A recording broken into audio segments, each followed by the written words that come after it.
Thank you very much for joining this session. You are in the data sharing track called Scaling Trust, Voluntary Regional Signal Sharing to Fight Scams in APAC and Beyond. So this workshop is going to be divided into 3 segments, and we'll start right away. What we're doing, because we've started a little bit later, we had planned to have a little break in the middle. We're not going to do that, and we're just going to shave a little bit of time off the 3 segments. The first is I'm going to talk with Andre Naumann, who some of you will have heard in the plenary session, about the value of signal sharing and Google's journey to becoming a co-founder of the Global Signal Exchange. And then I will hand over to my wonderful colleague Simon Miller from CIFAS, the UK organisation, who will talk about some real use cases of the Global Signal Exchange with a panel comprising Lucian, who you will have seen in the plenary session, along with Alexandra Gerst of Microsoft and Raul Burgos of Meta. Now, I should have said, but I got a bit flustered. I'm Emily Taylor. I'm a CEO of Oxford Information Labs and a co-founder of the Global Signal Exchange, and we have co-organised this session with our wonderful colleagues Hazel and others at Meta Singapore. We're delighted to have been able to work with you on this session, so thank you very much for that. And Hazel herself will be moderating the final session of the day, which will do a deep dive into the APAC experience and relevance of the Global Signal Exchange. And here we will hear from a speaker from GovTech, also the ACCC in Australia, Jade Richmond, and Jean-Jacques Sael from Google. So, Andre. Yes. Thank you very much for joining this session today. Now, many of us will have heard you just now in the plenary talking about Google's journey to co-founding the Global Signal Exchange with ourselves at Oxford Information Labs and colleagues from the Global Anti-Scam Alliance. I think I saw Yuri in the room. Just wanted to give Yuri a shout out and say thank you very much. You're probably on your way now, but thank you very much to you and the Gaza community for all you're doing and have done for the Global Signal Exchange. Andre, could I ask you to just fill out a little bit more about the journey that you were describing in the plenary? Sure. And talk to us on that point. Yeah, I'm really looking forward to this session, because we get to go a little bit into more detail and in depth of how we ended up here today, which is very exciting, and we've come a long way. Was sharing an anecdote earlier today with Emily. Actually, a year ago in Brussels, Gaza, Brussels. We wanted to give a sneak peek on the GSE, and then kind of completely freaked out, like, oh my God, is it too early? Do we have all the right things already in place or not? And then on my way to the venue today in the morning, in the taxi, a radio channel from Singapore was on, and then the radio hosts were talking about GovTech Singapore joining the GSE and how excited they are that, that this is actually happening and signals are being exchanged. And I was like, wow, this is not real. Yeah, that's an incredible journey, because I remember that workshop in Brussels very well, and it was probably one of the worst moderating experiences of my life, because everything we thought we were going to discuss, we didn't. But that, I think, highlights, doesn't it, how complex this journey is. It's easy to say, let's share data, let's do it globally, and so on, but it's actually more difficult in practice, and it takes a lot of courage to step forward and be the first to do it. So maybe you could just elaborate on that journey. Yes. And how we got from a cancelled speech to hearing about your work in a taxi in Singapore. Yeah, it's actually a good segue into my first point, the paralysis that usually occurs when people start talking and thinking about data sharing. And that paralysis usually comes from the question on what data to share and how to do it in a privacy-preserving way. And when we started thinking about the GSE, we quickly understood that there is an opportunity to focus on threat signals and take that path rather than thinking about and focusing on signals or data that involves legitimate users or victims' data. Also in our trust and safety operations at Google, we haven't found enough evidence that suggests that using victims' data or data of legitimate users is actually helpful in fighting the bad guys or finding them, understanding who they are and how they operate. So kind of overcoming that paralysis was a very big one for us, a very important one. But you also did a lot yourself and your team. You did a lot of research about what's out there, because nobody wants to go to the effort of reinventing the wheel. And there are many, many, many initiatives worldwide. And I think you personally looked into a lot, and as an organization looked into that. It was a big priority for our team in Google in trust and safety. And we kind of got tasked with this objective to find a solution and come up with a solution. And make it a solution that will work not only for us, as I mentioned on the stage earlier, but works for everyone in the anti-scam and fraud community, that it can become like a true global platform that others could leverage as well, and building their own use cases, building their own applications, run with the tool. Maybe that's another point that I would like to raise is interoperability. Another big topic that we discussed in the process of creating the GSE. So we were not ignoring the fact that many solutions already exist, many sector-specific solutions or geo-specific solutions addressing a certain problem, a certain abuse problem, or being applied in a certain market. So when we conceptualize the GSE, we clearly said that it has to be interoperable. So after launching the GSE, we should have a way of connecting existing tools and solutions so that the data can freely flow between this global platform and then any other niche projects. And I think we achieved that. I think you guys, the GSE engineering team is doing a fantastic job of managing those integrations globally as well. Just a quick one. On the plenary stage, you mentioned that you at Google perceive the GSE as potentially forming a critical infrastructure. Could you just elaborate on what you meant by that? We think that the GSE has a potential to kind of become an off-the-shelf solution for different organizations, different sectors, because it's so versatile, because it has all the right capabilities built in to perform this high velocity signal sharing.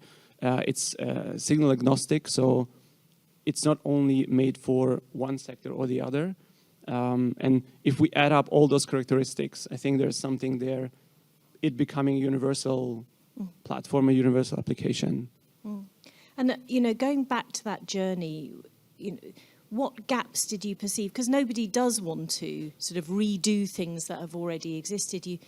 We've all been seeing and hearing there are many brilliant initiatives going on at the national level or in sectors. What were the gaps that made you think, no, we need to go further? One of those gaps was the modes of sharing. So existing solution would usually resemble kind of trusted flagger programs, one-way stream into someone's enforcement systems. And again, that was something that kind of, you can share content identifiers, but then once you cover those through block lists or through enforcement actions, the scammers will just come up with something else. So it can not only be, here's a bad ad, here's a bad account, and then we move on, almost like a support ticketing system.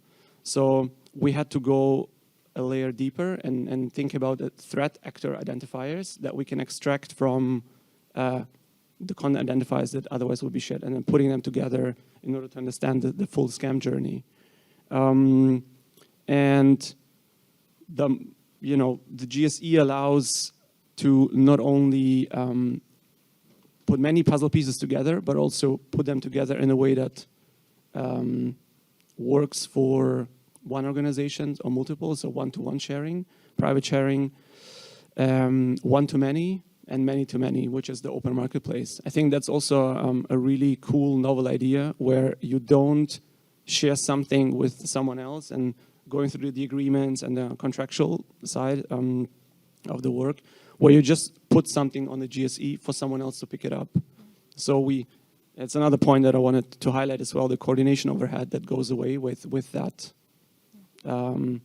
with that feature. Because now if you're able to put your signals on a central platform that are then also being enriched by that central platform, verified and scored as well, you have the freedom to access whatever is right for you and focus on the use cases that are right for you. Thank you very much.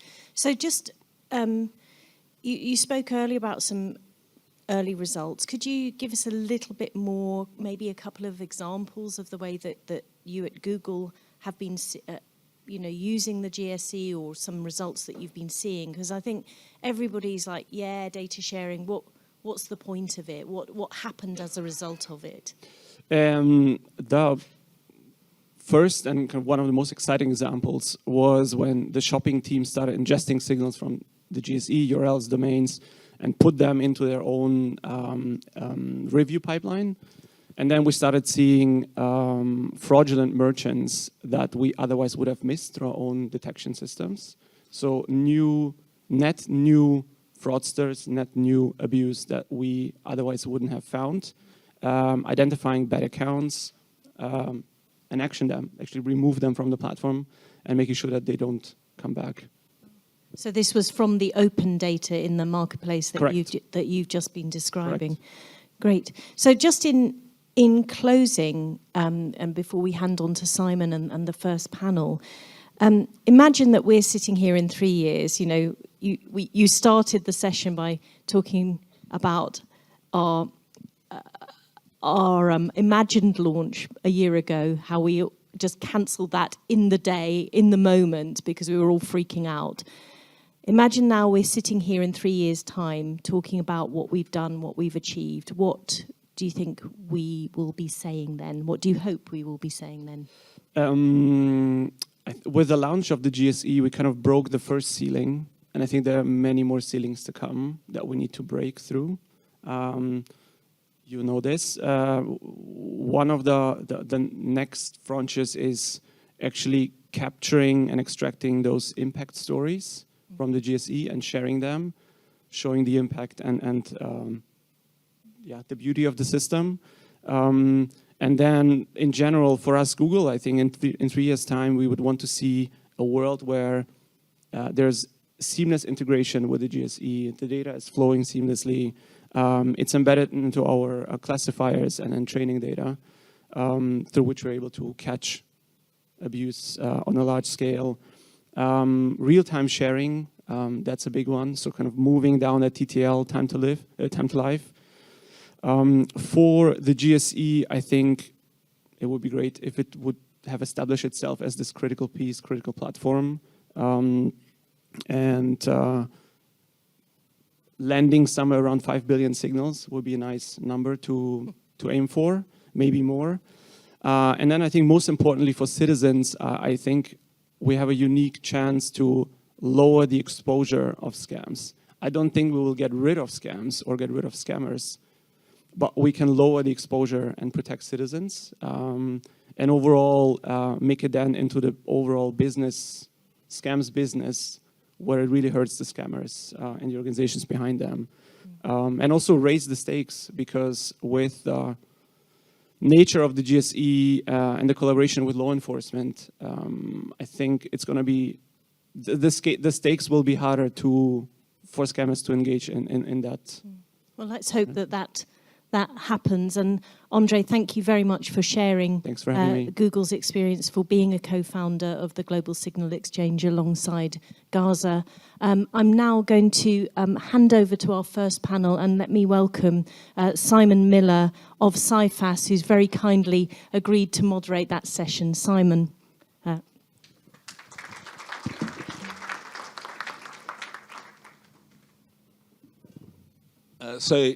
Hello and good morning, everyone. I'm going to be joined very shortly by my esteemed panel. We'll just wait for the chairs to be put in order.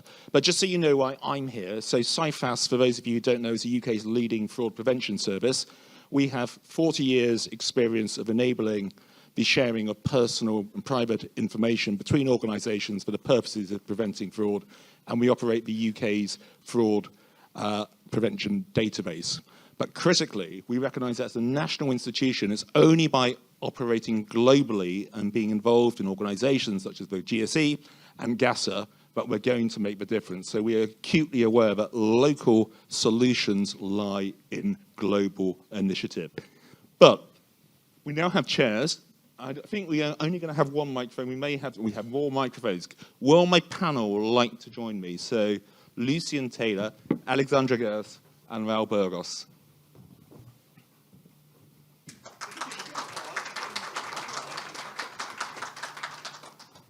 And we will be expecting applause after every round of questions, just so you know.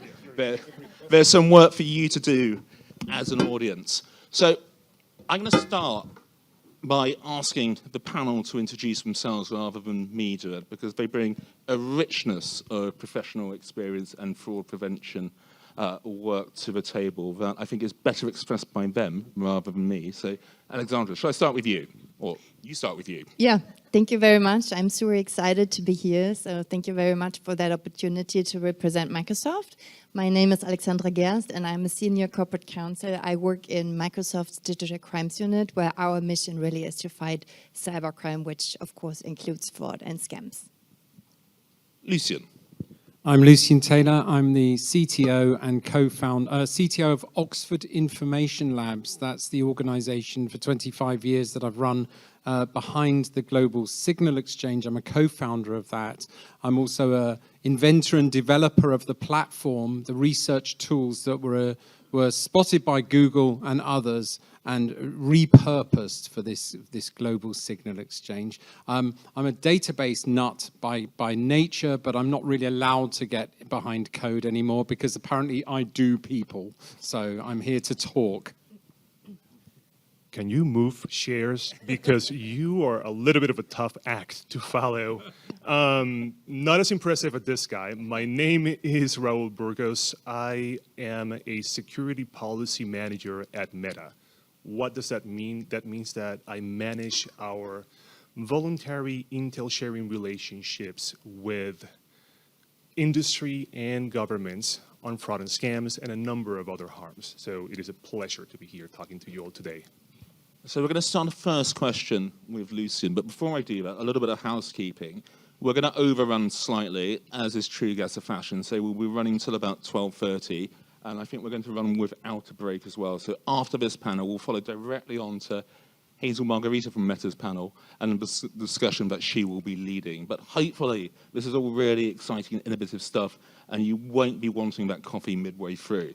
So Lucien, you covered some of this earlier, but I think it's really useful for people to understand the context and to do a bit of a deep dive on that. And I think you have some slides prepared for that. Yes, I do, because I know what you're going to ask me next. Excellent. It shows we're prepared. Like, we take this very seriously. So, GSE, what did you actually set out to do?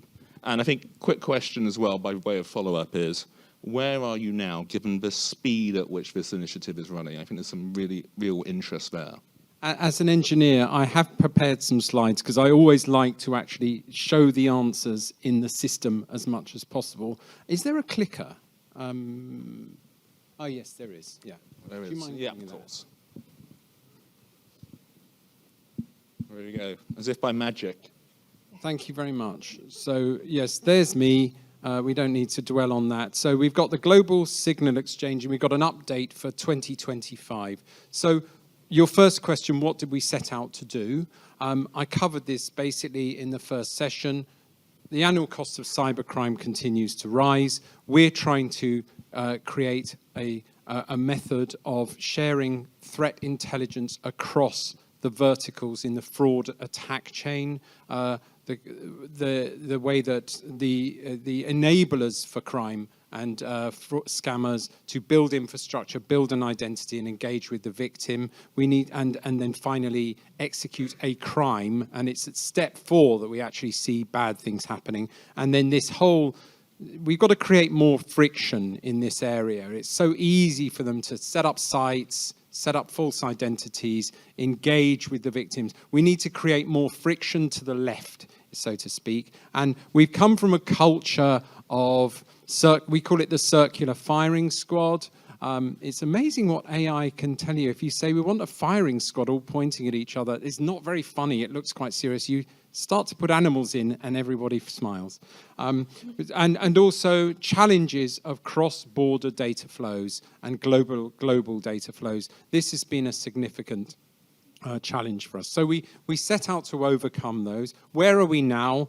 Well, the Global Signal Exchange, a not-for-profit global clearinghouse for real-time sharing of scams and fraud, was launched in January 25. Since then, I took you through some of these stats. I don't want to dwell on this, but basically 230 plus organizations in the pipeline, query languages, 2 governments, more online. So it's really gaining traction now.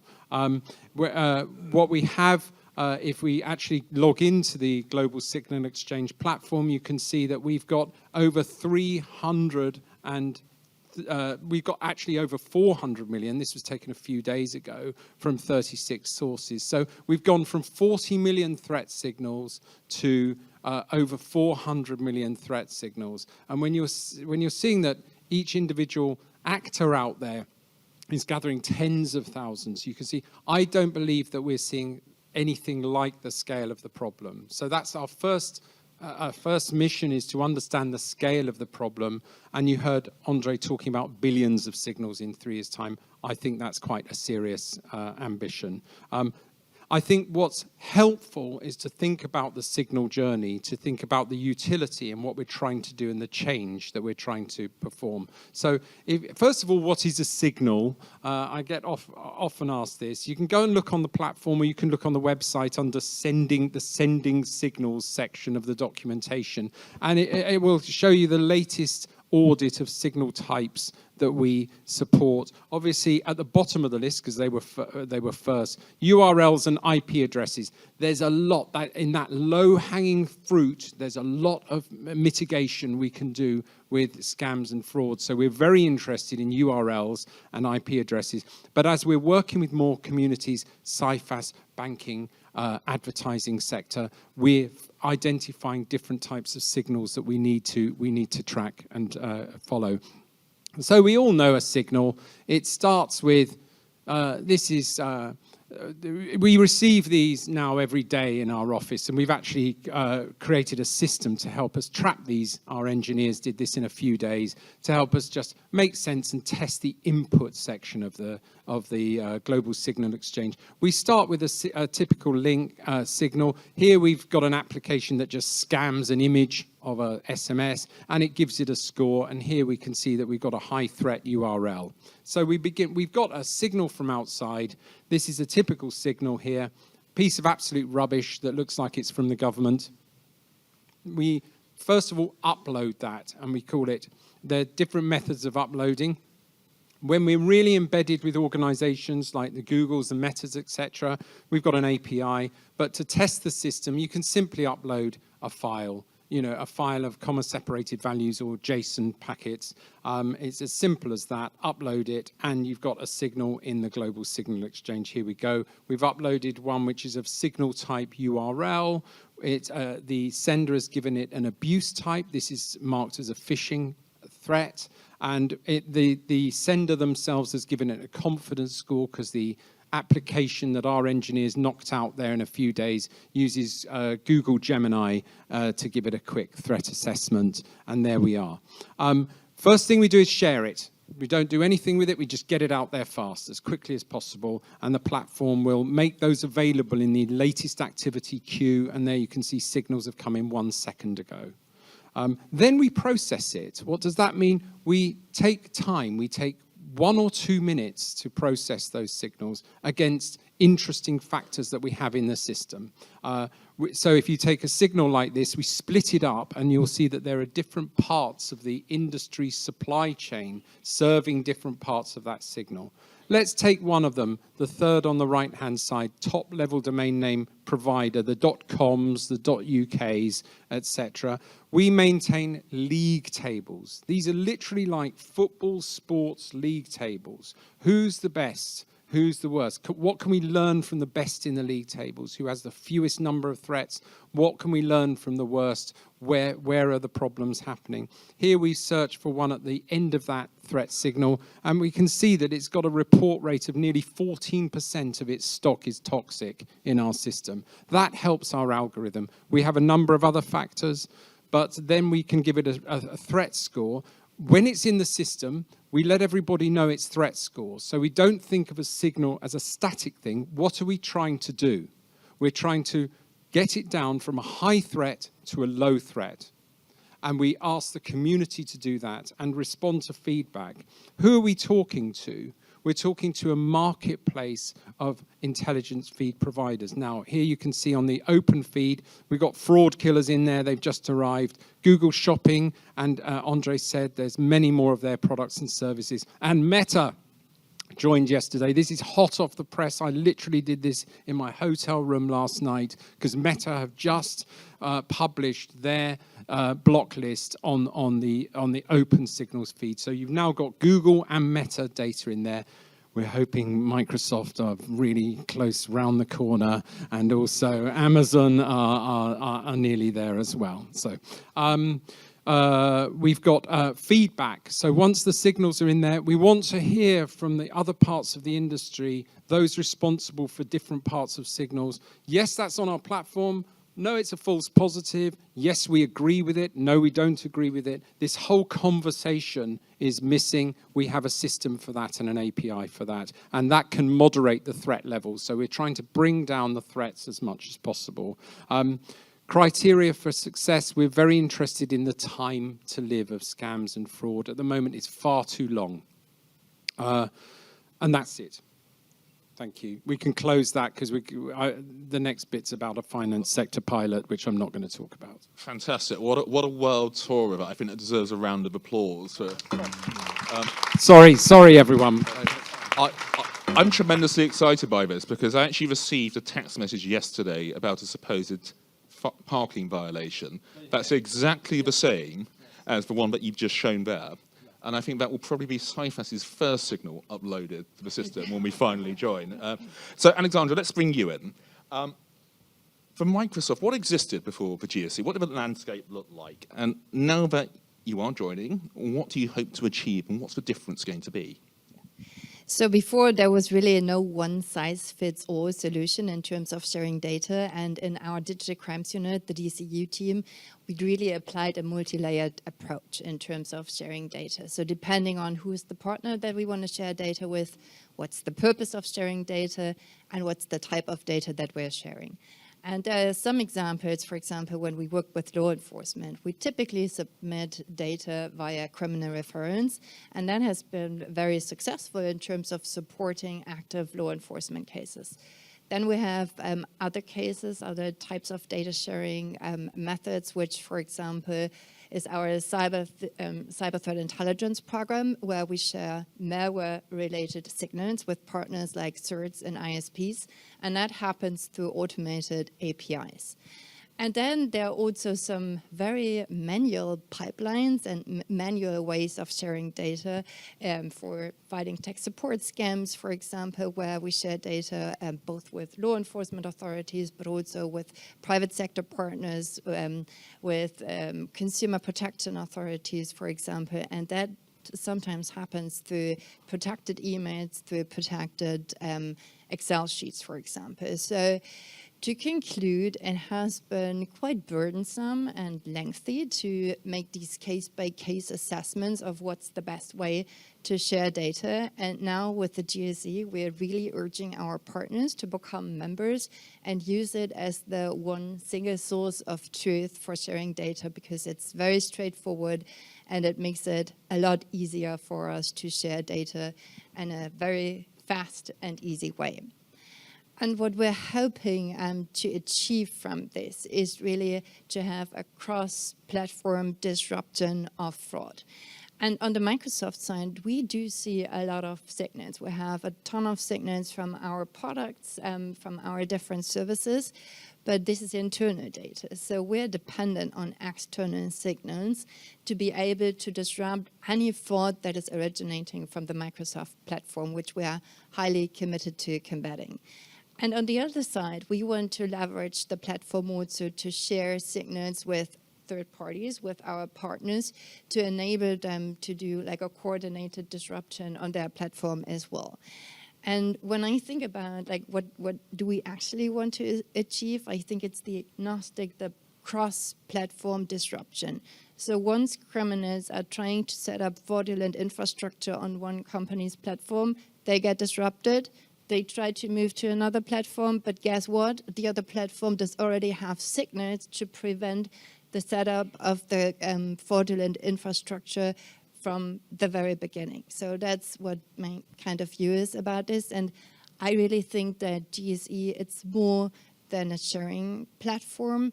It's really an enabler of trust, and it enables new partnerships that, you know, are possible in a way that was not or that did not exist before. Fantastic, thank you. Val, can I bring you in on this? So one day in, what are you guys hoping to achieve, and what difference is it going to make? So one of the things that Meta wants to accomplish through the GSE is to be able to have a cross-sectoral platform that brings together industry and government to fight scams. And that sounds easier said than done, but if you are all here, it's because you're interested in signal sharing, which means that at some point you have met a lawyer, and that lawyer will have talked to you about an information sharing agreement. And you might have even negotiated one at some point, and know that that can take anywhere from, depending on the industry, 6 months, 9 months. And during all that time, scams are happening. And so, look, the speed in which we can operate now, because we are in the GSE, is remarkable. It's a highway for us to be able to share information, not only real time in the sense of, do we have an API connection? Yes, we do. But really, you know, we joined together, Microsoft and Meta, and we already had a pilot for us to work on. And we talked about it a little bit yesterday. But the pilot, basically the idea was, look, Meta doesn't provide emails, but we have accounts, and those accounts often can get hacked by other individuals. And one of the principal ways in which they get hacked is by compromising the email account that was used to create it first. So the hacker will then intercept that recovery code and then go to Facebook to try to compromise that account. Now, we have our indicators to sense whether an account has been compromised. But gee, wouldn't it be great if Microsoft shared its indicators of an email account being compromised before that Meta account was attacked, so that we would know not to share that recovery code through that compromised email account? And that is exactly what we did. Yeah, so I think this pilot that you just mentioned, it was super successful. It was like 30,000 accounts, Microsoft email addresses that you flagged to us and shared via a GSE. What was interesting is that our analysts analyzed all the accounts, and there was a 99% accuracy, which is fantastic. So the accounts that Meta identified to be compromised were exactly identified to be compromised on our side as well. And what Raul was just saying is that had we shared these accounts earlier on with Meta, it would have allowed them to put protections in place so that they would not be, or they would be flagged earlier on in the system. So I think we're gonna work on this pilot and really see how we can make put the data sharing into production to improve protections, detections on both sides. So the good news was we spent more time with our investigators and our data scientists and less time with our legal department. And so my call to action here is put my lawyer out of business. Join the GSC, sign the info sharing agreement that is common, and let's get to work. Let's start piloting things so that we can fail fast or prove success very fast. And now what we're doing is we're working to scale the program. And so the plan here will be that this is not just something that we are flagging to each other after it happens. That's not the goal. We are going to start stopping some of these accounts from being compromised. And we're doing the same with Google, and we hope to do the same with other email providers so that together we can close that gap in the vulnerability that scammers use. And I think that's a key word here, isn't it, is together. There's also some context to this discussion. So I think the last time Raoul and I were on the panel together, the call to action was take your lawyer for a drink or a meal. It's now moved on to... It's moved on. to fire them. Blame all the lawyers. I'm one as well. I'm super I'm not certain supportive. that taking the fight to litigious lawyers is the right course of action, but we'll get there. Raoul, I'm going to stick with you because in this world, nothing happens in a vacuum. There's a policy context to all of this. There is policy that helps, there is policy that hinders. Singapore has been leading the world in terms of scams policy. It'll be really useful, I think, to understand from a meta perspective how that has helped, how that drives things forward, and the difference it has made. You know, taking a leadership role in something is hard. It means that you might succeed, you might fail. You are putting yourself and your reputation at risk. And so I think we sometimes see a version of this in industry and government. People are waiting to see what is the other company going to do. Are you in it yet? Have you shared those signals? Is it user data? How did you get around that? And then once we start making the announcements, you start seeing others joining. And the Singapore government is, there's no difference there because they were very quick to identify the GSC as that potential information sharing highway. And they were willing to take that risk to join and to start piloting programs rather quickly. And so for us at Meta, one of the benefits here is that we have a forum where organizations that trust one another are willing to come, ideate, trial certain efforts, and then, based on that, scale them.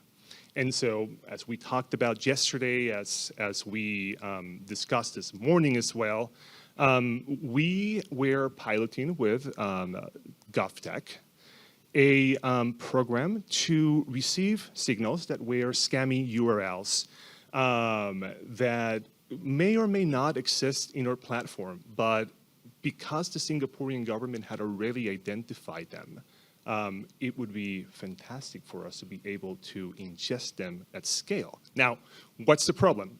Sometimes you have a URL and that URL might be live or might not. I think we can all agree that resources are limited. And so you want our investigators to focus on the ones that are live. And so the premise that the GSC pitched to GovTech and Meta was, hey, we've got this AI-driven algorithm. Wouldn't you want to share those signals, allow us to run it through the algorithm, have that algorithm that he just showed you, score and prioritize the signals so that, one, at a basic minimum, you're running a liveness check so that my investigators are not focused on websites that are not online already. But more importantly, when we're talking about tens of thousands of websites, understanding if something is high, medium, or low risk is important. It helps us bend the curve by focusing on those things that are hurting the most people. And so that's what we're trialing. Is the pilot perfect? No. We're going to tweak the algorithm, and we're going to work to make sure that we expand the precision and the recall, but it actually worked out of the first time. And that's the exciting part of being in the GSE and having collaborators, both in industry and in government, that are willing to be the first at something. And so my hope, and I'm not, point well taken, let's not talk about laying off lawyers. My hope is that in the same way that perhaps industry looks left and right and sees what is Microsoft doing? What is Meta doing? Other governments around the world look at Singapore and look at the example that they're setting and say, well, seems like that's work. Let's join the GSE. To a government, it doesn't cost them anything to join. And so let's take a risk and let's collaborate and let's try to bend that curve. Thank you so much. I'm going to move the discussion forward because there's an awful lot more ground we need to cover in terms of real-world applications of the GSE as it applies to industry. So, Lisa, let's go back to you. You've set out the journey so far. You've set out where we are. What do you see next as opportunity, and how do we get there? What do we go? Where do we go? I don't think we've ended the legal regulatory challenges. We'll park those a bit, but they are really critical. And Emily and I share the same surname, Taylor. That is because we're married. We're a marriage made in global signal exchange heaven, because she is a lawyer and I'm a techie. And so I've been champing at the bit and going nuts, living in a law office for a year while she's negotiating lots and lots of legal agreements. Those are big challenges. So for next is to try and streamline those processes. We're very interested in talking to other parties about not open data agreements, because you'll never get the likes of big tech and tier one organizations to all agree to the same thing, but parts of the agreement could be made more open so that people are starting to build these agreements with the same pieces of Lego, because it's really slowing down, and it's giving the criminals so much time while we all sort of negotiate these agreements. So that's something that does need looking at, and that's an area of the House that will carry on working away at that. In the meantime, the next steps for me are really techie and geeky, and I'm very excited about that. So we're very interested in the data. What is the data telling us, and have we got the right signals? Have we got the right data? So in terms of, we're identifying new signals all the time. And we're going to talk a bit about CIFAS, I hope, because, we want to work with the people who know best. We heard earlier yesterday, localization is a key thing. We're not building this monoculture above the whole world. We're going to organizations like CIFAS who have been working with their communities for decades and really know the language, really know what matters. We're identifying in the financial sector, they want to tie merchant ID and merchant name with a domain name, so related signals. So this is a really important and exciting new area. We've built a new API query language because Andre said earlier, we need to move towards real-time threat analysis. Now, when you think that you're dealing with billions of signals, a million is coming in every day, to get to real-time analysis, what are we doing? We're trying to identify clusters in those signals, and we're trying to find common control. Who are the actors behind bad activity? And these are script kiddies who are reusing scripts, and they're working across the globe. Where are they? How are they operating? We need to find that out in the data. We've had obviously fundamental AI power from the Google AI team, the Gemini team, and have just been amazing. And the stuff that the data is telling us is absolutely amazing. And we can talk about that if we don't burn out of time towards the end. But we've also had offers of API from our friends at Meta, at Microsoft, and OpenAI group as well. So everyone wants to lend a hand with this huge computational process. So that for us is really the next step. I'm going to take this slightly out of order, so apologies to the panel. And I'm going to ask you, you mentioned what the data is telling us, and what the data tells us has ramifications, not just for industry, but also for government and policies they then make on the basis of that. A really complicated question that I'm going to ask for a very short answer to, Lucien, is there anything specific that this data is starting to show that is of real interest to policymakers? I think in terms of vulnerable groups. Yeah, well, okay, just at a bigger level, we're measuring things like uplift and overlap. Okay, what's new in the data and what is a correlation? Where are two signal providers providing the same data? At the moment, the ratio is 70% in favor of uplift, new data is what we're seeing, and 30% overlap. And overlap is a signal of exhaustion. Are we seeing it all? We're not. Okay, when that gearing changes, we'll know that we're seeing it all. We're not seeing anything like the problem. And part of our job, I believe, at the Global Signal Exchange is to let everybody know the scale of the problem. We can all guess, hundreds of SMSs and messages and more every day. But we're not there yet. But what's really interesting is to look at the data, the signals themselves. Who are they targeting with the words in the signals? And that's a fascinating piece of research we're doing. I asked the team to run the last 24 hours of signals and tell me what they were saying in terms of sector analysis, and more interestingly, you were talking about vulnerable groups as well. In terms of sector analysis, the top attacked sectors are e-commerce and retail. At the moment, in number 2, the social media brands is a primary conduit for abuse, okay? The use of the word of the brand, not the platform itself, just the employment of the brand names themselves. Top keyword last 30 days, top keyword appearing in a signal is the word finance. And that tells you a lot about where they're targeting, the scammers are working. But the interesting one was vulnerable groups. And this was an idea that came from my daughter who worked in care.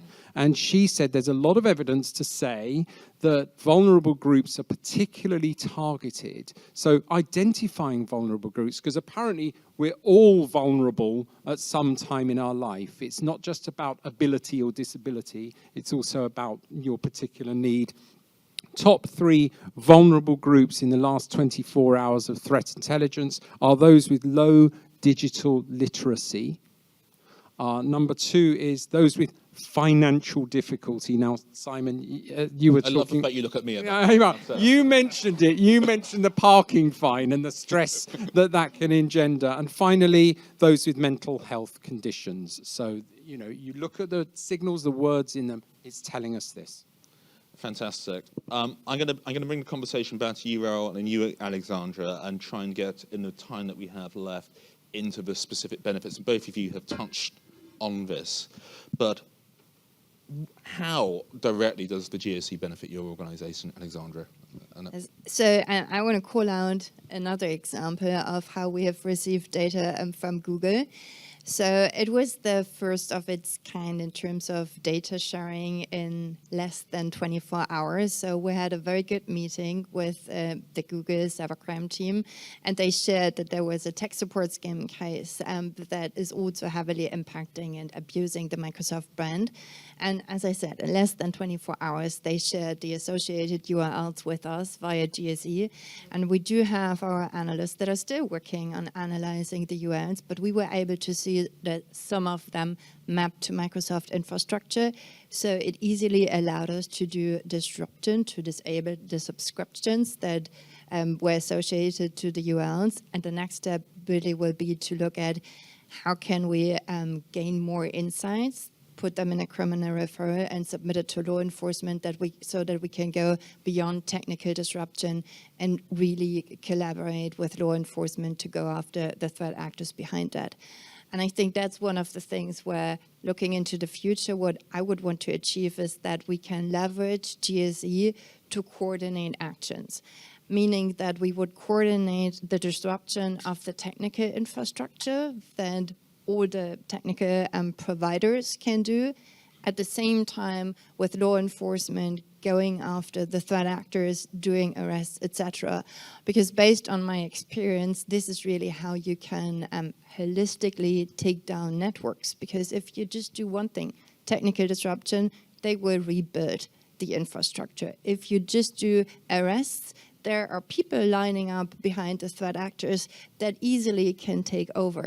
However, if you do both at the same time, the disruption impact is much bigger, because if the people are in prison or the infrastructure is taken down, something needs to be rebuilt from scratch. And I think this is where we can achieve a much bigger impact together. For us at Meta, I think I would say three things: speed of signal sharing, scale of signal sharing. This is the first and only global, cross-sectoral fraud and scam signal sharing platform.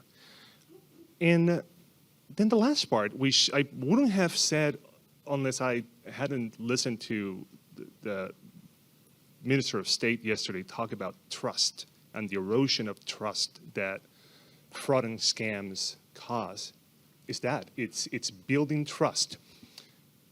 Because the reality is, yes, fraud and scams are eroding trust in society, in financial systems, in the relationship between customer, users, and companies. But also, for us to be able to do signal sharing, we need to have trust in one another. I have been in fairly adversarial meetings with other industry partners that are upset for many reasons, right? And the beautiful part of this is that, yeah, sure, at first I get screamed at. That is about 60% of my job. But over the months, as we start working together and collaborating and having success, you start seeing behind closed doors, sometimes, and other times publicly, the tone shifting. And so we come to the table ready to work and less spending time on blaming one another. Fantastic, thank you. I'm going to use the remaining time that we have partly to address why CIFAS is so interested in joining the GSE and why, subject to lawyers finalising the paperwork, we will be joining in the next week or so. And for us, we are a not-for-profit, and we absolutely recognise that whilst competition in our space is absolutely critical in terms of innovation, it's not very helpful in terms of territory or necessarily getting things done. And we see efforts nationally and internationally as complementary. We also have an absolute focus on what works. And for us, the GSE has revolutionised the ability for us to get data from our 800 members, including tier one banks in the UK, e-commerce, insurance companies, as well as telecoms and others, quickly, efficiently, into those platforms who can then block and remove that content. And in blocking and removing that content at speed, with clear burdens of proof, we are not only protecting our members, but their customers, our citizens in the UK.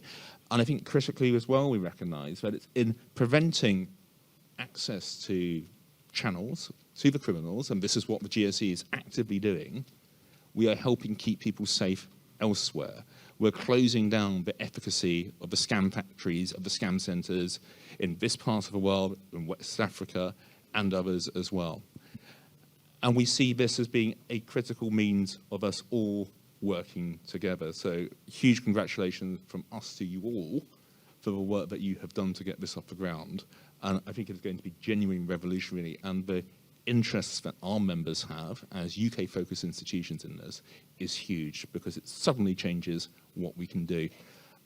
In the 2 minutes remaining that we have, I'm going to ask each of my panel members in 20 seconds each to sum up either their key asks or key desire for what happens next. And then I will hand over to Hazel for her exceptional panel that follows on from this. Ralph, do you want to start? It's really easy. If you have signals to share, if you have knowledge to contribute, join. Let's start getting to work. That's it. Let's go to Alexandra next. And then we'll I can just finish. Yeah, I can just echo what Raul was saying. If you have something to share, join. There's really no excuse. Everybody is talking about the importance of sharing, and has not happened for the longest time. Now with GSE, there is no excuse. Join and share. We're very excited about two initiatives. One is a new groups technology in the system where you don't just send your stuff and it gets broadcast all around the world. We're getting a call to work with trusted groups who want to work with each other first and creep out slowly and creep out gently. And we've got technology that supports that so that you can kind of share safely amongst yourself. For example, a group of financial organizations and payment gateway providers provided a need to share higher more sensitive data amongst themselves. I'm very excited about offers to work with really private data sharing techniques and security techniques around that. So that's groups. We work, the likes of CIFAS and GovTech, obviously, is essentially a group that then reaches out global, which is really important. Finally, the launch of 3 international pilots. One is with the financial sector. The other is with the advertising sector. It's all on malvertising. There's a lot of malvertising regulation coming out, and this sort of works in tandem with initiatives in this area for different large organizations to work together. And we've identified very recently, hot off the press, a new pilot in scam geographies, really, and that's a fascinating piece of research that we're going to do in collaboration with others. Thank you very much. Thank you so much. Thank you to you as an audience for your attention and your interest. A final round of expression, please, my excellent panel to Raul Burgos, to Lucien Taylor, and Alexandra Gers. Thank you.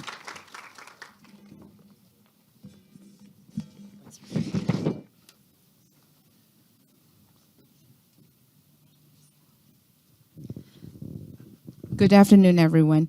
Hope everyone buy all the idea. We have a very convincing 6 speakers speaking about GSE. But I think I hope that we can really wrap it up with a very strong, what it means for APAC. So I'm so grateful. First of all, let me introduce myself. I'm Hazel Margareta. I lead the APAC public policy related with scams in Asia Pacific. I'm based in Singapore. And today, I'm very delighted to moderate the sessions on APAC signal sharing partnerships in practice. I would like to welcome my distinguished speakers for today. I will welcome them and also introducing them because I think they have a very strong background that hopefully will be helpful context for everyone here. First, let me welcome Andre Ng, an Assistant Director, GovTech Anti-Scams Product. Please give a round of applause. He's an engineering manager at GovTech Anti-Scams Product. He developed products that help the Singapore government and industry detect, deter, and disrupt large scams. He previously pioneered Singapore government white bug bounty and vulnerability disclosures programs. And let me call the second speakers. Jade Richmond is the general. Let's give a round of applause for Jade. Thank you, Jade. She's the general manager of the ACCC National Anti-Scam Center, leading efforts to strengthen Australia's defense against scams through cross-sector collaborations. As a proud First Nations Australian and qualified lawyer, Jade brings deep experience in consumer protections, legal advocacy, and public services. Last but not least, we would like to welcome Jean-Jacques Sahel. Give a round of applause for JJ.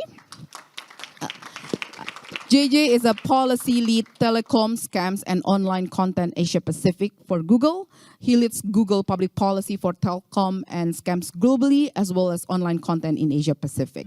He has 20 years experience in international government and regulatory affairs. Before joining Google, Mr. Sahel was managing director and vice president of ICANN for Europe. Also worked for Skype, Microsoft, and UK government, among others. Let's give a round of applause once again for all the speakers.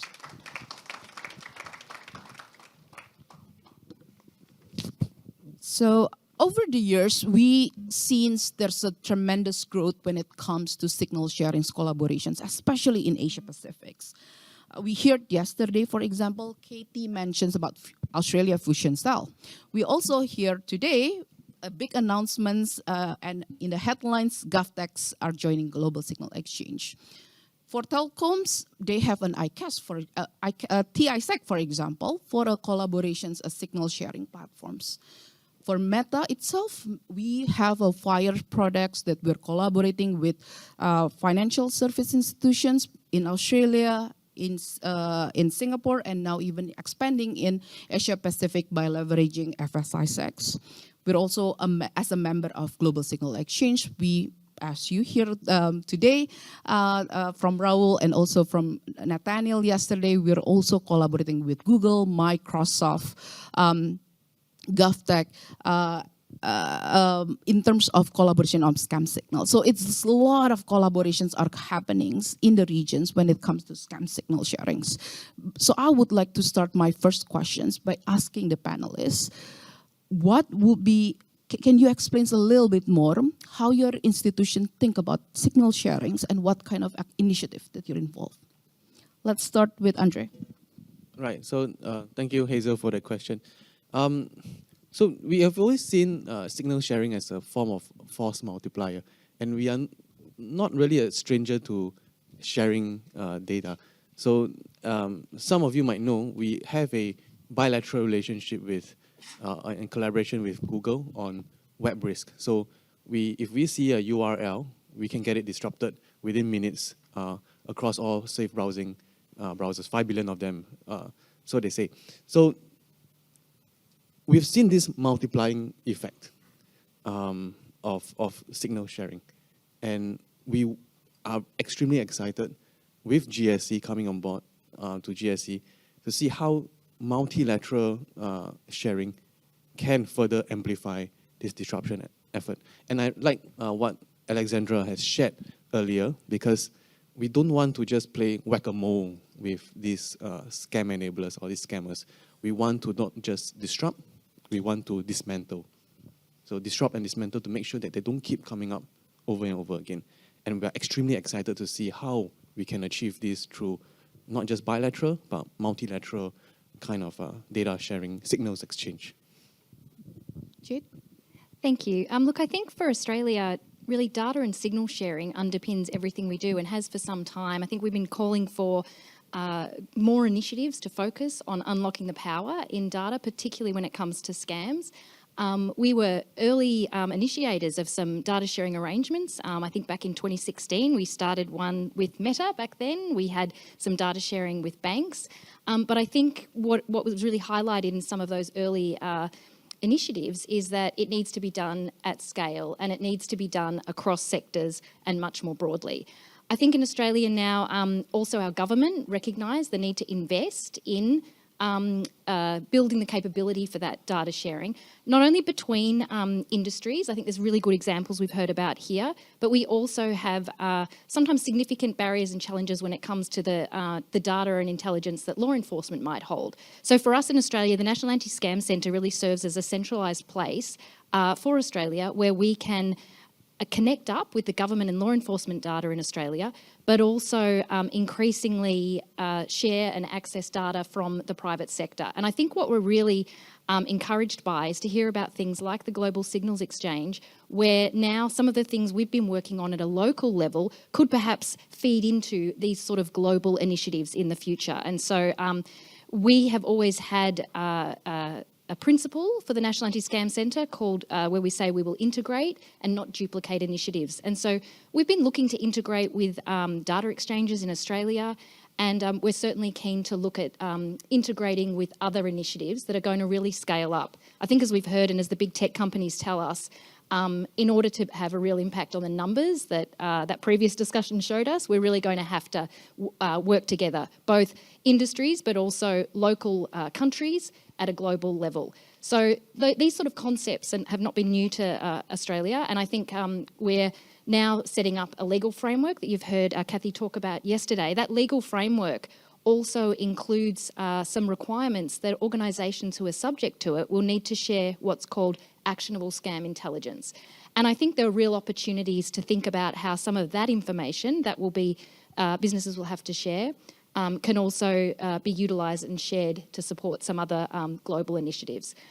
I think, though, when it comes to some of these as well, one of the other things that our legislation enables is the ability for third parties, so third-party kind of gateways, to be able to be used for companies to be able to share through. And so some of these initiatives may be able to participate in those sort of arrangements and help support companies. I think I like the word enabler that was used. I think it can enable a lot of things across the ecosystem. So we're really pleased to hear about this initiative. And as I said, signal sharing and data has been very, very central to how we've framed up the National Anti-Scam Centre. Very excited. Gigi, from private sector's perspective, would you mind share a bit? Yes, and good morning, everyone.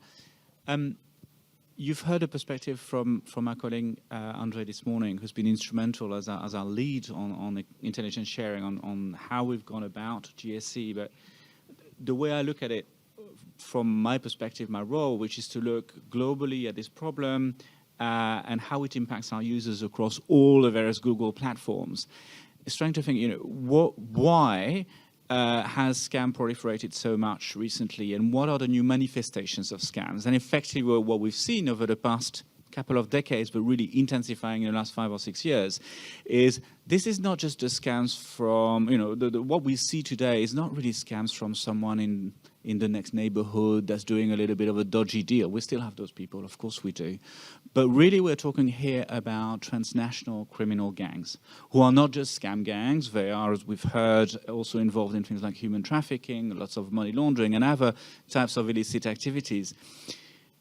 And so if we want to be able to defeat these criminal rings, if we want to make a true dent on the problem, we need, as a foundation, to have intelligence that tells us, what are the latest scam trends, to really be able to understand the scammers' techniques and protocols, and therefore find the right mitigation measures, but also have the ability to have rapid alerts when new scam campaigns are initiated. And also get the right sort of intelligence to identify the scammers, where they're based, where their operations and infrastructures are based, and being able to both disrupt their operations and their infrastructures, and then enable law enforcement and other relevant authorities to go after them and dismantle those networks. If we can have that bedrock of intelligence, then we're going to be in a really good place. And I think what we really wanted to do is improve or find a way to really dramatically improve the speed and the scale of our intelligence sharing. And for that, we absolutely need an international platform. These are transnational criminal gangs. We cannot have, intelligence sharing that's limited to national borders. We absolutely have to have that across borders, and that will help us with both efficacy of our actions, but also speed. And I'll come back to that again, but we can expand. It seems like all the speakers saying there's a lot of excitement on this. It's not something new. But what do you see in terms of the challenges in order for us to even scale faster and further on these issues? Let's start with you, Gigi. It's not new, and we can piggyback on existing, sharing platforms. But I think what we did not have is a truly global and scam-specific platform that was really focused on the problem. And I think one of the additional features of GSE that's really useful is its flexibility, because so you have the legal underpinning, which helps. You already have that structure, right? We don't need to think too long about some of the legalities, data protection issues, because that's already been worked on. We can work through it, and not all data is a nightmare to exchange. In fact, a lot of actionable data does not present major privacy or data protection risks. So we can move ahead of that. So you have got a nice bedrock of legal capabilities. But sort of stemming from that, if you will, one of the great capabilities of GSE is that it's both a multi-party platform where once you put the data out there, in theory, everyone can have access to it. And I'll come back to that, but I think that's obviously a major help. But you can also compartmentalize it. If you want to exchange data only in a two-way fashion or a multi-way fashion but restricted, just let's take an example. You might be handling perhaps extremely sensitive banking information. And there might be legislation which currently prevents that data being exchanged outside of a national border. There's nothing that stops you in principle from exchanging that data within GSE, but just within the particular members who are legally allowed to have access to that data. And what that means is that, building on what Jade was saying, the great thing is that you can see how you can bridge the link, you can make the link between a national system and a global system. So where the data can be exchanged across borders, boom, you can go out there and get takedowns really, really fast internationally and really stop the scammers having international scale. But if for whatever reason there's some data that can only be handled at local level, you can do that. So I think that versatility is particularly helpful. Jude? Yeah, look, I think there's always going to be challenges with data sharing. I think historically when we've been working on the type of data sharing that we've been doing, it can often, the feedback loop can be really challenging. So what we found is everybody wants data, but often people don't want to give data. And so that can be really hard. I think what is encouraging to see is initiatives like this and some of the work we've done in fusion cells and some of the other data sharing that I know a lot of organisations are involved with, either locally or beyond. Really is starting to think about that feedback loop and giving broader access to more parties to be able to utilise that. One of the things that I think is exciting when you hear about the Global Signals Exchange at that global level, and also something we see power in at the National Anti-Scam Centre and what we're working on, is really the ability to enrich data. And we've talked about people having a piece of the puzzle. I think that's been the challenge. I know in the early days of talking to people about data sharing around scams, a lot of organisations might only have a small amount of information. They don't really have a sense of the scale and problem and how it might be impacting them. And I think by having access to greater pools of information, that can really help organisations, again, enable them to be able to tackle problems sometimes that they can't see. So I think it has a real power in being able to help individual organisations. It helps government and policymakers. The more we share about this, the better we can target priorities. Often law enforcement is working in a bit of a vacuum in terms of being able to prioritise. You know, it's only the things that have come to their attention. They don't have that bigger picture information to be able to inform where to put, limited resources in order to take action. So I think, really powerful initiatives now, particularly at that global level, and will really bring some benefit to tackle some of the things that I think have been challenges in the past. I still think there are some challenges around, there will always be the legal issues, I think, and risk appetites.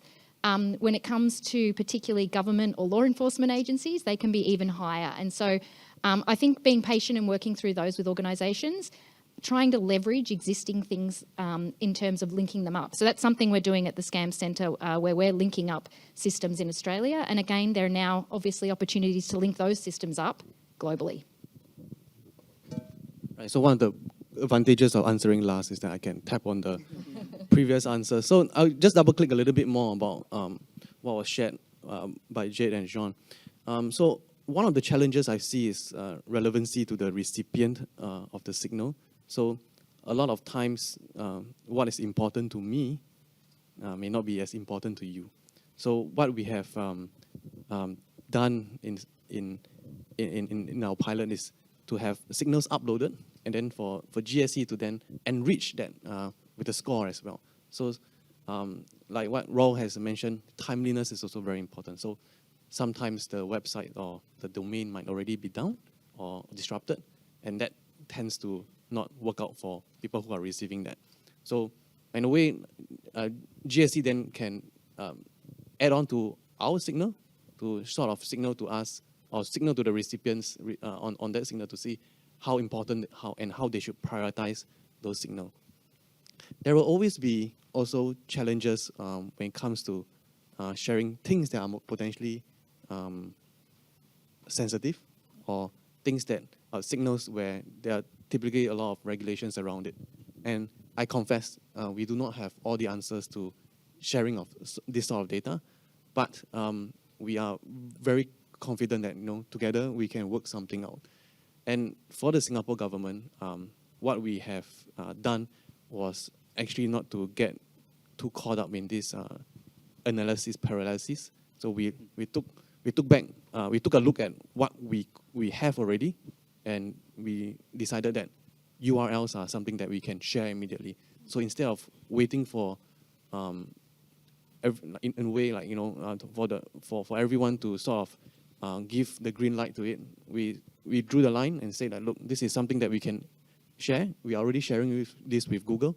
We could probably share it multilaterally with the other partners on GSE as well. So we hope that by taking the first step in a way, we encourage more people to do the same as well, and lead by example.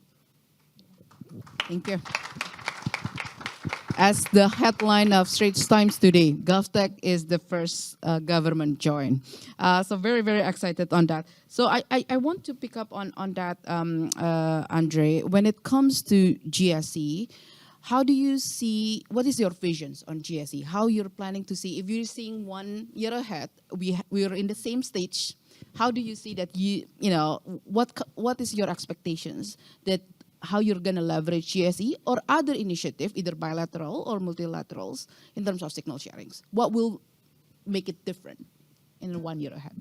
Right, so 1 year from now, I hope to be able to share a lot more stories, the success stories, and actually the kind of impact that we'll be able to make with multilateral sharing. I think we are all very familiar with bilateral, where, let's say, I share with Google, I share with Meta, I share with some other companies, and then we sort of,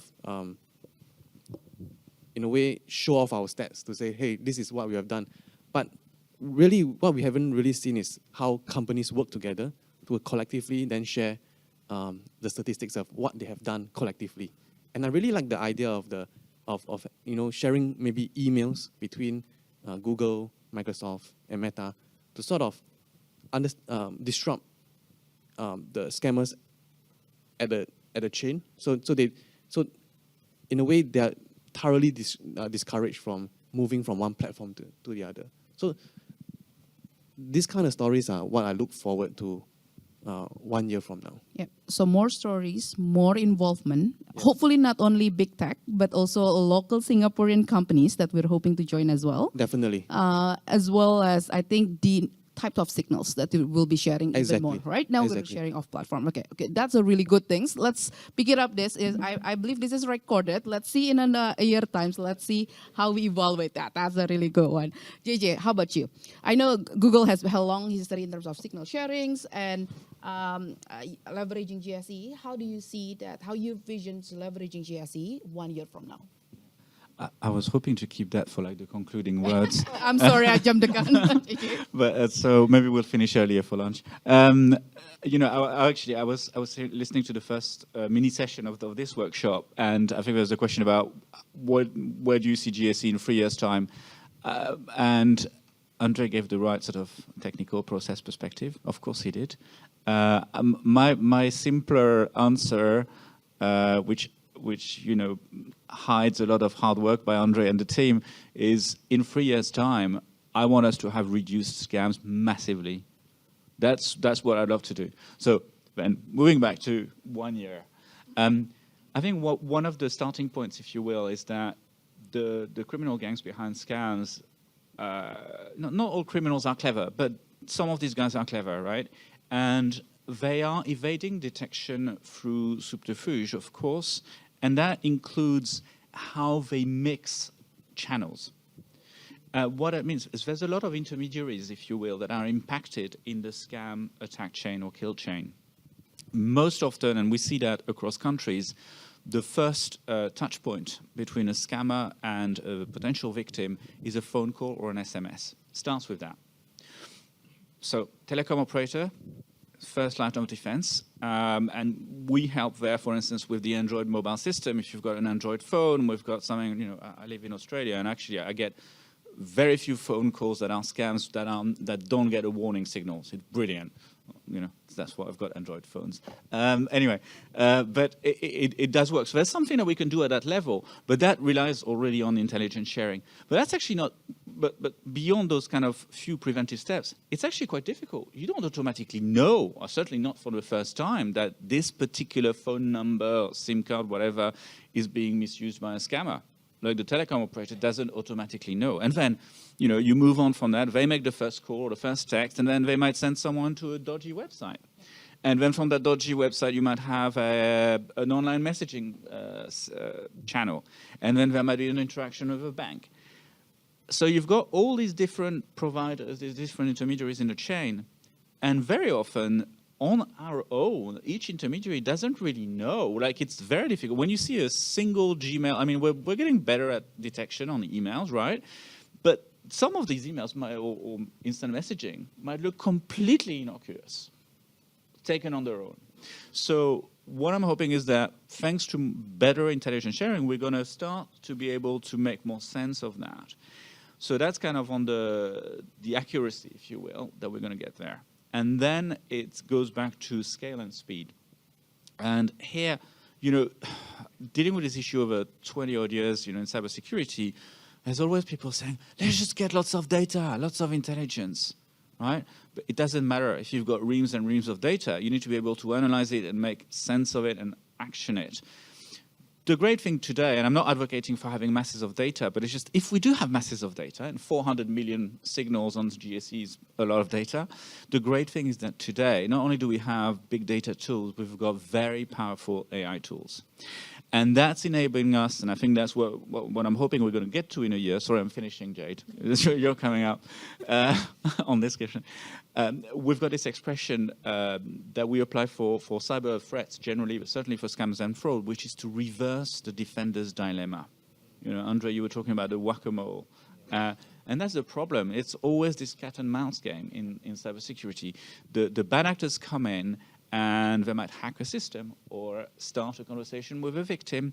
And the longer they perpetrate their attack against an individual victim or against a system, the more damage they can make. But now, if we've got really strong data and we can exchange that data fast and get AI to help us to make sense of it and think about responses much faster, then we are able to curtail the amount of damage that the scammer is doing. So I'll finish with a practical example that I can see GSE can enable. It's just a very simple example. We've got the computer emergency response team of Poland. Now, that's on GSE. They will flag to us a simple thing, a URL that's being used in the latest campaign to scam people in Poland. They post that on GSE, and as per Andre's example, the various members of GSE can do a very quick review of that website, confirm it's malicious, and then all of a sudden, that website used by the scammers will be taken down or access blocked or warned against by Facebook, Instagram, WhatsApp, Gmail, LinkedIn, etc., etc. So all of a sudden, if you're a scammer, you see your channels go from potentially tens of millions of people to very, very, very few. So you remove the scale, and then we are doing it at speed. So we're really making the job of those criminal organizations tougher and tougher. So that's the hope. That's what we're looking at. I'm hoping that in a year's time, we'll already be well on our way to that. Okay, again, another reflections that we need to have in 1 year. Jade, going to you, I think it isn't necessarily about GSE, because I think the audience here is coming from various different level of understanding and where they are in terms of either regulating or being part of the ecosystem. So if you don't mind, I think Meta is one of the proud members of Fusion Cells, which is very effective. Would you mind sharing a bit about, because signal sharing can be in a different form. GSE, one of the topic of the day, yes, but there's also like a Fusion Cells. Would love to you to share a bit more about that, like what is the sum of the learnings and best practices that you can see? Yeah, look, I think things like the fusion cells, again, really serve as kind of a microcosm for actually testing what can work and what doesn't work before you can then scale it up. And I think also adapting to and exploring the new scam problems that are emerging. So in the fusion cells, we've moved from one on investment scams, which we've published some report about, to job scams, and I'll talk briefly about the job scam fusion cell. That really involved bringing together not just the usual parties, so we've had Meta and Google, we had TikTok involved in that one, but also sometimes with scam problems, you really need to bring in other parties. So for that one, we had platforms like LinkedIn and Seek, because we were looking at the job scam problem. But we also brought in police, and in Australia, the Joint Policing Cybercrime Coordination Centre, the banks, Again, academics and experts who can get together and really problem solve and test things. And it was really pleasing to see in our JobScam Fusion Cell the sharing of intelligence in close to real time with organisations like Meta, I think, who took down 29,000 profiles that were and ads related to job scams during that course of that Fusion Cell. And again, other organisations, particularly we had 6 or 7 cryptocurrency exchanges covering about 80% of the market in Australia. And we started exploring for the first time the sharing of a new signal for us to share, which was the cryptocurrency wallet. And with all 6 of those crypto exchanges on our Fusion Cell, we were able to then start really small. And again, we're only talking about like sharing, there was about 800, I think, in that were able to be shared not only with the crypto exchanges, but also with our law enforcement and our AUSTRAC system in Australia as well that monitors financial transactions. So that's enabled taking a very small amount of data, a few parties to work together, build that trust, because again, like you've talked about with the Global Signals Exchange, it's really important to get trust between those parties. But for organisations or countries that are looking at, maybe this seems a bit daunting, I think starting small, getting that trust and exploring what can be done, because for us it's now meant that we've now got, we've been able to get a couple of cryptocurrency exchanges sharing data with us more regularly and scale up those sort of initiatives. And I think there's opportunity at a global level, and I think you've been talking about the new and different signals that the Global Signals Exchange is looking at, to be able to share a wider range of signals. If we do, similar to what you were saying about really where we'd like to be in a year or in 3 years, what we can do is really target harden the system and then see, I think, those channels or gaps where it'll be much easier to identify where the problems are and be agile enough to then address those, either through more intel sharing. Sometimes, there might be policy or regulatory initiatives that need to be implemented, but it's going to give us all the power to be able to do that because we're going to be working off the same sources and the same information. That's been the power in the fusion cells, bringing that intel together, exploring the problem together, being open about our systems and some of their vulnerabilities sometimes, whether you're a business or government, and then being able to really problem solve and disrupt scams, find out what works, be willing to fail.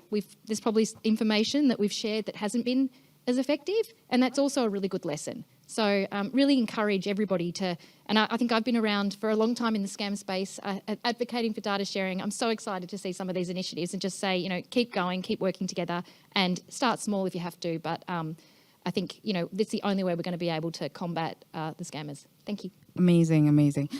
Actually, I want to follow up on this because this is such a really good point that for some of us, GSE might be sounds daunting to start with, start small.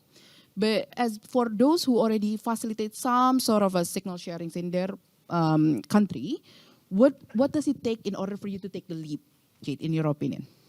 I think to take the leap, I think it does take having the good use cases. I know talking to, I think when the GSE was first sort of being discussed, I think thinking about the use cases that and the stories. So never forget the power of storytelling. If you can pull together a good use case that shows the impact and the outcomes, you're going to get organisations being able to then navigate their own internal barriers, perhaps around, okay, so how do we get our board to support investing in something? Or, and that could just be a technological change that's needed in an organisation to collect the data, to be able to share it. I think we forget that whilst lots of organisations will have information, not everybody collects it consistently. And I know in Australia, one of the challenges we have faced in thinking about data sharing is that actually, when you look at a whole of ecosystem kind of approach, not everybody's collecting things in the same way. Not everybody has access to the same tools of detection. So I think you've got to work through some of those challenges, but being able to really, for organisations to be able to talk to their senior leaders, to be able to encourage them to get on board with trying things, it's really important to have those really good stories about the impact and the outcomes you're trying to achieve. I think we don't want to be sharing data for the sake of sharing data. We really want to share things that are going to make a difference. I know for us at the Anti-Scam Centre in Australia, we don't want a whole lot of data that's just going to sit in a government system. We really want to make sure that data is being used to stop the scammers. And so I think if you can tell that story better and get that information, talk to stakeholders, talk to others who are sharing information, they will help you in a sense with that business case about why you should look at whatever system that is, competition neutral, like it's whatever system people are using, then really try and tell that story and show how it's important, and then scale it up. A lot of great tips. Andre, if I can come to you, how do you see the role of Singapore government in terms of encouraging? Because I think Jade shared a little bit more like what they're doing in terms of in Australia to encourage signal sharings. In Singapore, how do you see the value and the roles of the government in facilitating signal sharing? Right, definitely. I think Jade touched on a very important point, and I think that echoes a lot of what we're trying to do. We're trying to get really high quality data out there. So these URLs that we have are of high confidence or would have at least been verified by some police officer of sorts. So by putting good data out there, we hope to be able to lead by example and have sort of like encourage people to do the same as well. Jade also mentioned about the data collection being consistent across. So I think that is one of the biggest challenges that we face during the start of our scam analytics and tactical intervention systems as well. So when we were trying to build a system, one of the biggest challenges that we faced was getting this data consistently in a certain format. And now that we have, in a way, overcome that challenge, we want to be able to then share that data out. And I also understand that while structure is important, flexibility is also key to evolve with the growing threat landscape. So what I like about GSE is that you're able to then flexibly choose the fields that you want to have. You can add and remove those. So one of the things that we are also exploring and toying with is to include our own confidence score as well. So as has been mentioned earlier this morning, we have had some success with our classifiers. So our classifiers would then be able to give the confidence scores to these URLs as well. So when we share, there's some relevancy as well. And the whole idea is to put out good signals out there so that we can start the ball rolling. Once people see the advantages, what they can do with these signals, I think the proof is in the signal itself, so to speak. So that has been our strategy so far. Thank you. And JJ, from a private sector perspective, not every companies will, maybe this is the first for them to sharing the data. What is your tips in order for them to get started in this journey? Thank you. I mean, I don't think it's particularly different from what we've just heard from Jade and Andre. And I know you and I were talking about Southeast Asia, for instance, and there's been a lot of talk in Southeast Asia and amongst Southeast Asian governments about scams. There's an ASEAN digital scam task force that's been created a couple of years ago now. And, they come out with press releases, etc. And I think maybe when we talk about a global signals exchange, it might sound a little bit daunting, whether you're a small company or a small government, if you will, or smallish government. But actually, it doesn't have to be. Some of the existing GSC members are non-governmental organizations that have only a handful of people, and they are active. And actually, they've got some pretty interesting feeds. And I think you were both saying, I think Andre, you were touching. You don't need to be providing a feed on every single piece of data or data fields that the GSC is about. I think so. You can start small and grow little by little. Pretty much, I think all the time with GSE, it started with a trial, usually between one or two, a couple of members, and then it might be about one particular data field, one type of product, and then it grows. We started, I think, Andre, with 3 or 4 Google products. One? Oh yeah, it was shopping. Yes, that's right, Google Shopping. Great platform, by the way. Sorry, I should stop doing the advertising. I don't need to. Anyway.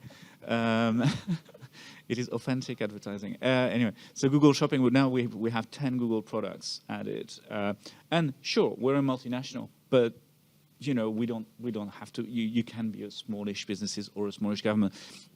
Just to conclude, what I would love us to do and join forces as part of maybe this one-year plan, if you will, is to think, how can we engage, for instance, with the ASEAN scam task force. Maybe the Singaporean government can help us there, and GSC maybe can present and come with those case studies and those examples. And perhaps, now I'm thinking also about Pacific Islands. I think there's a risk that some of the criminal gangs might want to extend their activities there or their operations there. Can we use? Can we work on that region perhaps with the help of Australia and New Zealand? There's a new GASS Oceania chapter. Perhaps there's a bit of awareness raising that we can do that, and both to the governments and to local companies. And I think that's also a key message. If you're a government, you might not have to join yourself, right? I mean, obviously, it's government agencies there, but you might encourage your banks, your telecom operators there. I mean, and there are two key sectors I really want to highlight here. Because they are unfortunately so present in the scams attack chain, we absolutely need the participation of telecom operators and financial services. So I hope that we get more of those, and maybe we can do a bit more socialization together. Absolutely. I think we are already looking at local players who have presence in this part of the region. Don't want to share that so that I can save it for next year. So yeah, exciting stuff. And Jean, I think absolutely right. You need to bring in the other players as well. And once you have them, there's sort of like peer pressure to get them to join as well, maybe. Okay. Jen. We have 8 minutes. I want to open up to floor, actually, because so it's just not dominating. Anyone would like to ask questions? Gentleman at the back.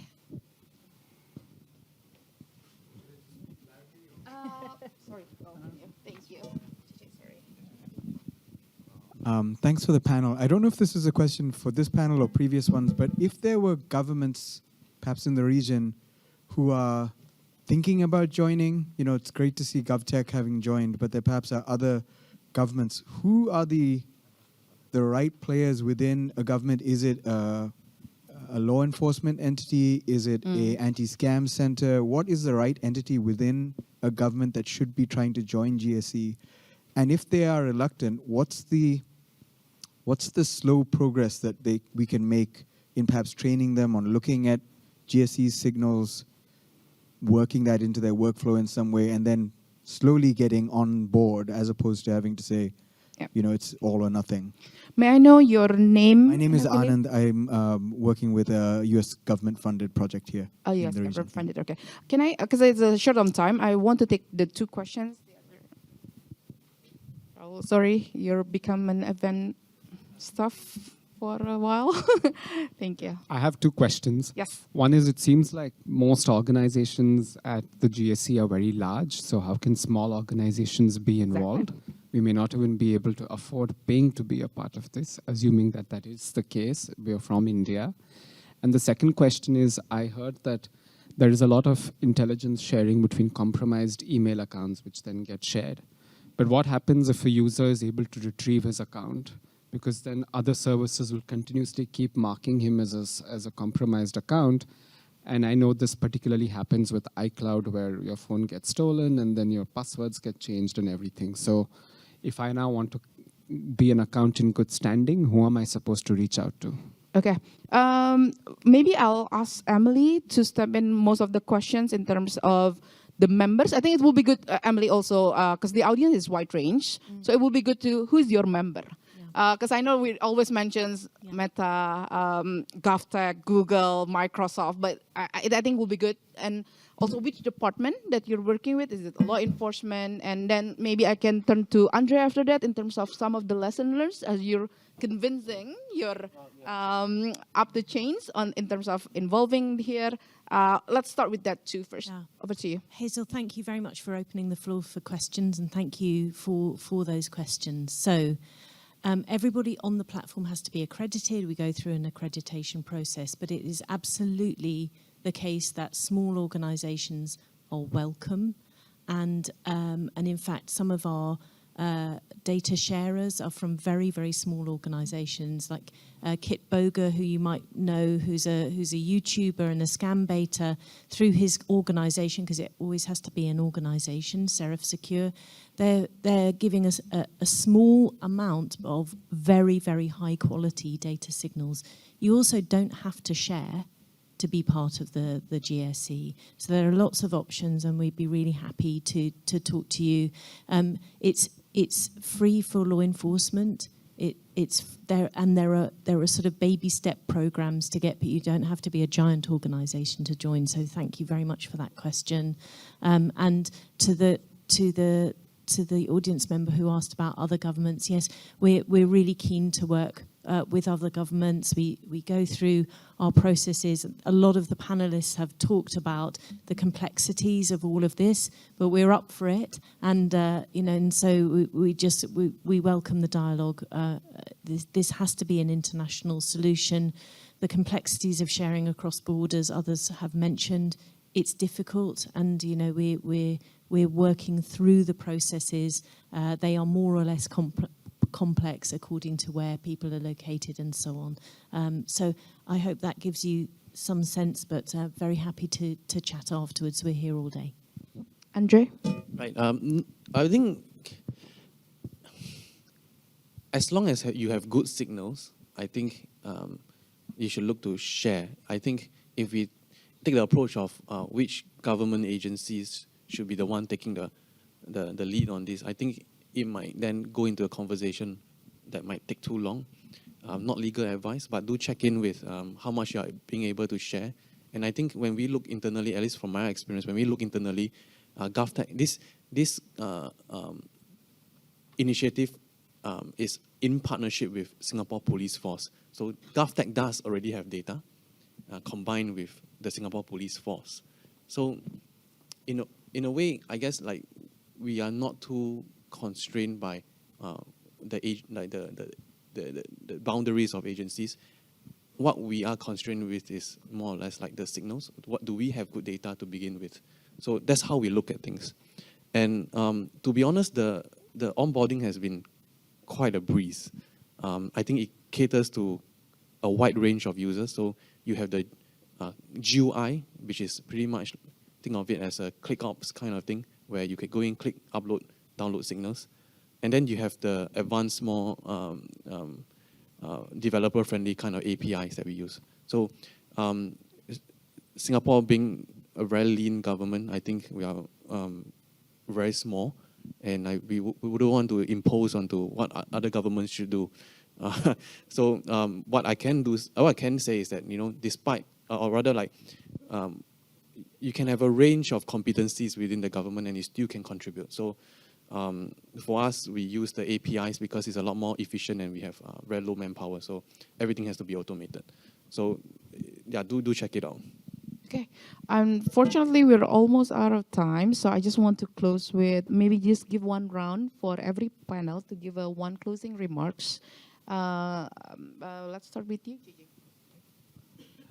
Thank you. I've already given my conclusion. You can repeat it. No, but also touching on the questions, I think it doesn't matter if you're large or big or which part of government or business you are. If you've got a stake in it, start small, do a few trials, but we do need to share intelligence. And then if we can analyze that intelligence properly, we really do have the means to disrupt the scammers' operations and then to go after them or to help law enforcement go after them. I really do think it's achievable. I do think that within a 1-year timeline, I'd love to see many more contributors to GSE join from across sectors, from across the public and private sectors and across industry sectors. And then that we start actually making good use of that, telling the stories, bringing more people online, and then sharing the outcomes as well. And so please join us. And as I said, in hopefully even less than 3 years' time, we can start to make a serious dent on the problem. Thank you. Right. So I think for us, I guess one advice, I guess, like to round up. No, any closing remarks that you have? Yeah, I think shouldn't What see you want GSE just as a database or API. It's a commitment to build a safer digital frontier together. So we shouldn't start off with, I should integrate with this GSE. Starts with a commitment. And start slow. I guess don't take your time. I mean, start to share data. Look within your organization to start to see what you can already share.